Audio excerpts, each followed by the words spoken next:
Okay, now it's time for part 2 of my review of the Sony DSC-T900. So, begin right here, turn it on, show how quickly it turns on really fast here, and we're here at the home screen for when you're in picture mode. And one of the things you'll notice in picture mode right here at the top is this little this icon here that just turned green and said macro on it. What the cool thing about the new T900 is that it automatically will change the settings depending on what type of lighting, what type of picture that you're trying to take. So if you're trying to take a darker picture, it should try to automatically change it to twilight and such like that. It'll change it to landscape mode. It'll rotate around accordingly.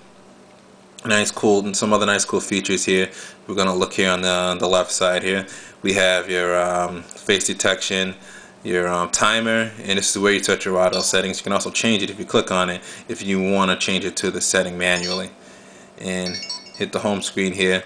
The top, this allows you to get the different settings within the device. It's basically like the device setting page for music, slideshows, to get to your memory, to your main settings, and all those type of things. You want to click on the home screen. Click on the menu key here. This allows you to get through the main menu of the specific application that you're in. So you can choose between your image size, which we have on 12 megapixels, which is the maximum this camera can take, which is 12.1 megapixels. You can also here at the bottom, if you see here where it says 16:9, this allows you to take in a widescreen format, but it has to dummy it down to about 9 megapixels to do so. So if you click on that, it'll change the aspect ratio on your camera to widescreen and allow you to take the picture in widescreen. So if you want to put on HD TV, or if you want to take a picture that you want to put on a widescreen monitor, that'd be definitely the option for you to choose from. And you have a ton of other options here as well. And this is where you can have your recording mode from normal to burst, your EV levels, your scene recognition, your smile detection, and so you can set this to actually automatically shoot. Well, not shoot yet until automatically shoot or not shoot yet until see a smile detected. Once you see a smile detected, automatically shoots the picture, which is a really cool feature. You can set the priority of the face detection here as well, and this is going into your shooting settings here as well. Click the OK button at the top, takes you back to this main screen here. And over here on the side, on the right side, you have your auto. For auto flash, you can adjust that as well. You have your auto macro as well. Here at the top, if you notice here at the top, you have your battery icon. You have it tells you what resolution you're shooting at. So we're shooting at 16:9 aspect ratio and 9 megapixels. Tells you what folder you're recording it to. Tells you how many pictures you have left on the camera itself. You can actually click on it here, and when you click on the screen, it actually it'll focus itself to that particular item that you're clicking on. As you can see here, it just switched. It just tried to figure out what you're trying to take, and then it switched immediately over to it. So you click at the bottom display, you can change from normal to simple, which gives you fewer options, and you can go to image only. It only shows that, nothing else. Shows you a few the most minimal thing possible. You can just turn the histogram on here, or you can turn the brightness on it here from normal to bright, depending on what you want. And we'll turn this back on to normal here. And that's pretty much right there. That's the picture side of things. And all you have to do is click here at the top, bada bing, bada boom, and you have yourself a picture. And that's simple enough right there. So the next thing we're going to go to is when you flip the switch here at the top, go into movie mode, and it's automatically going to try to do the same thing it did in picture mode, and automatically trying to adjust your camera to the proper settings for the environment that you're in. This has the same face detection, has the same timer, and right here, this is where you can change from movie shooting mode. If you want to have it in high sensitivity and low light, shooting underwater, depending on the setting that you want to choose. So you want to choose that, you click OK, it's going to adjust the camera accordingly. You can also have it automatically adjust settings between the two. And also when you go into the menu here, this allows you to choose between 720 fine to 720 standard and VGA. VGA is I think standard for web uploading, but most places like YouTube now do support high definition video, so you can do it standard, or you can do it fine. Obviously it doesn't. I think it does in progressive. So I think it's 720i or 720p is what you're looking at there, but this will shoot the HD movie.